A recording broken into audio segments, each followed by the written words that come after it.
Hello everyone, so this is Prashant and I'm back again.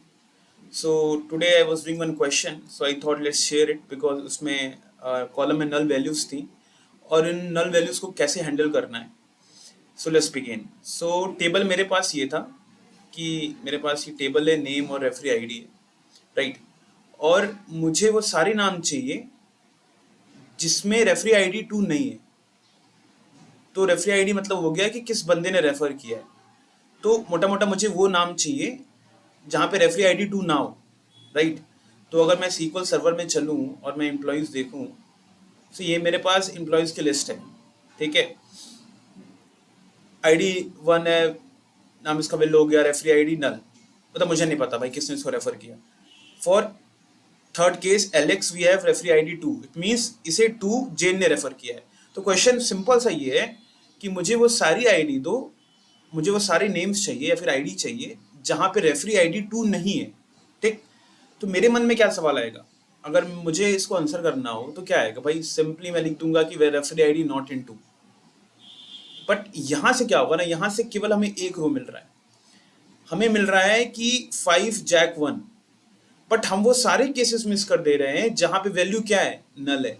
यार नल भी तो 2 नहीं है, नल भी तो हो सकता है बिकॉज हमें वो चाहिए जहाँ पे 2 नहीं है. ऐसा तो उसने बोला नहीं कि नल भी नहीं होना चाहिए. तो null can also be in our output set, right. So इसको कैसे हैंडल करना है ये हम यहाँ पे आज समझेंगे, विच इज़ वेरी इंपॉर्टेंट कि नल आखिर स्किप क्यों हो गया. मतलब मैंने अगर 2 दिया, यहाँ पे 2 ना हो तो इसने आउटपुट में नल क्यों नहीं शो किया. इसने केवल मुझे केवल वही क्यों शो किया जहाँ पे 1 है, नल क्यों नहीं शो किया, ये हमें समझना है. अगर हमें ये समझ में आ जाएगा तो फ्यूचर में कोई क्वेश्चन मिलेगा तो हमारी अंडरस्टैंडिंग बेटर होगी उस क्वेश्चन को सॉल्व करने की. सो अगर मैं चलूँ यहाँ पे, let's take a very simple case that कि हम क्या कर रहे हैं. मान लो हम लेते हैं यार कि रेफरी आईडी, जैसे हम कंपेयर करते हैं 2 पे, नॉट इन भूल जाओ अभी. हम कह रहे हैं कि रेफरी आईडी 2 हो तो हमें वो केस चाहिए. तो कंपैरिजन आखिर कैसे होता है टेबल पे. तो 2 होगा, ठीक है. ये 2 हमें मैच कराना है कहाँ, रेफरी आईडी से, कि जहाँ पे 2 हो. मैंने नॉट इन वाला केस नहीं लिया है, just to get a better understanding. तो ये 2 क्या होगा, जाएगा रेफरी आइटम पे, रेफरी आईडी कॉलम पे और रो वाइज रो चेक करेगा. तो पहले कॉलम पे जाएगा, लिखेगा क्या, 2 इज इक्वल टू नल. दूसरे पे जाएगा 2 इज इक्वल टू नल. ऐसे ही तीसरे पे जाएगा 2 इज इक्वल टू 2, ठीक है. तो जब भी कंपैरिजन होता है सीक्वल में, सो इसके 3 आउटपुट हो सकते हैं. पहला ये कि ट्रू हो जाए, दूसरा ये कि फॉल्स हो जाए, और तीसरा ये कि हमें पता ही ना हो कि क्या है आउटपुट, अननोन हो जाए. अब समझते हैं इसको.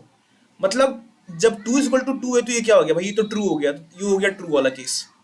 जब 2 इज इक्वल टू 1 है, ये क्या हो गया, फॉल्स, ये तो सही नहीं है. लेकिन जब नल आता है ना, तो नल के केस में ये चीज अननोन हो जाती है. क्यों?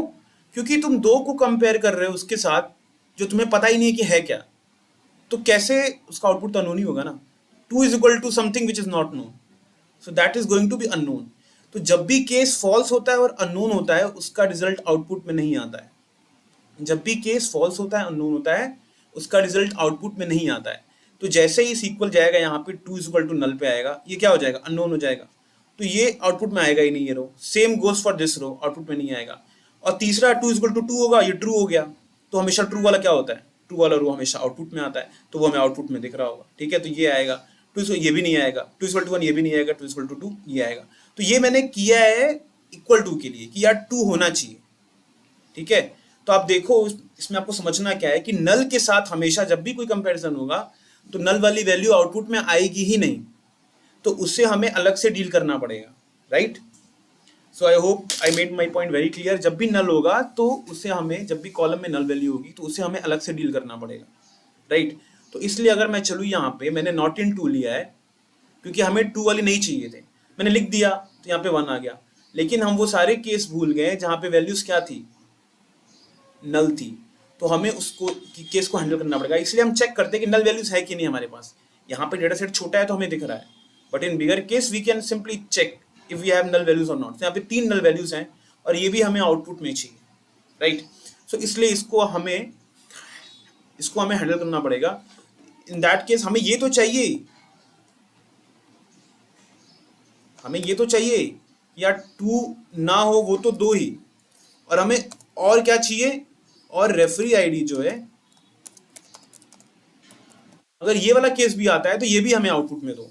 मतलब और यहाँ पे लग रहा है कि अगर टू है तब भी दो, अगर टू वैल्यू नहीं है तब भी वो आउटपुट में दो, और अगर नल है तब भी वो आउटपुट में दो। मैंने यहाँ पे एंड नहीं लगाया है, क्यों? क्योंकि दोनों केस एक साथ सेटिस्फाइड नहीं हो रही है, दोनों में ऑप्शन है, कोई भी एक ट्रू हो जाता है तो वो रिजल्ट हमें आउटपुट में चाहिए, राइट। तो ये चीज अगर हम करेंगे, हम employ referee ID not in two or referee ID is null, तो इससे वो आ जाएगा जहां पे टू नहीं है, और इससे वो केस जो मिस हो गया था नल वाला वो भी आउटपुट में आ जाएगा। This is how we can handle this value. तो हमें वन आगे नल आ गया और टू यहाँ से मिस हो गया। तो हम चलेंगे लीड कोड पे। ये क्वेश्चन में अभी ऐसे ही there is a SQL 50 playlist in LeetCode, problem list sorry. तो वो आप ऐसे जाके सॉल्व कर सकते हो। तो मैं इसको दोबारा सॉल्व कर रहा था, ये क्वेश्चन मुझे मिल गया, which is a very good question.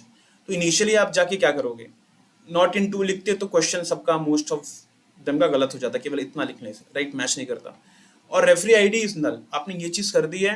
यहाँ पे क्या चाहिए था, कस्टमर टेबल है, ठीक है, कस्टमर टेबल लिख दिया मेरा, ये चीज़ है। हमें क्या चाहिए आउटपुट में, हमें चाहिए find the names of the customer that are not referred by customer with ID is equal to 2।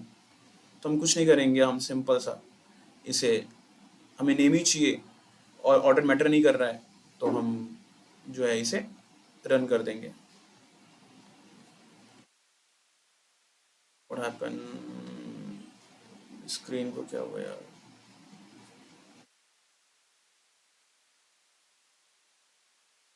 Not able to see that run. हाँ, now I can see this.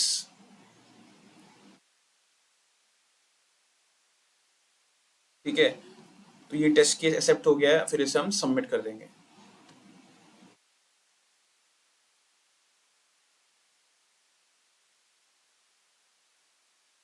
This is how we can solve this question. So the basic understanding was कि हमें समझना है कि नल जब भी column में है तो उसको हमें अच्छे से डील करना है, और जब भी कंपैरिजन होता है नल के साथ तो उसका आउटपुट जो होता है वो अननोन ही आता है। ये हमें तीन चीज याद रखनी है, ट्रू, फॉल्स और अननोन। नल के साथ हमेशा अननोन आएगा आउटपुट, तो जब भी अननोन आएगा तो वो रिजल्ट सेट में रिफ्लेक्ट ही नहीं होगा, इसीलिए हमें नल को अलग तरीके से हैंडल करना पड़ता है। तो ये ओवरऑल लर्निंग थी इस क्वेश्चन के साथ। So yeah, that's it from my side, and we'll meet again with another good question. Yeah, thank you everyone.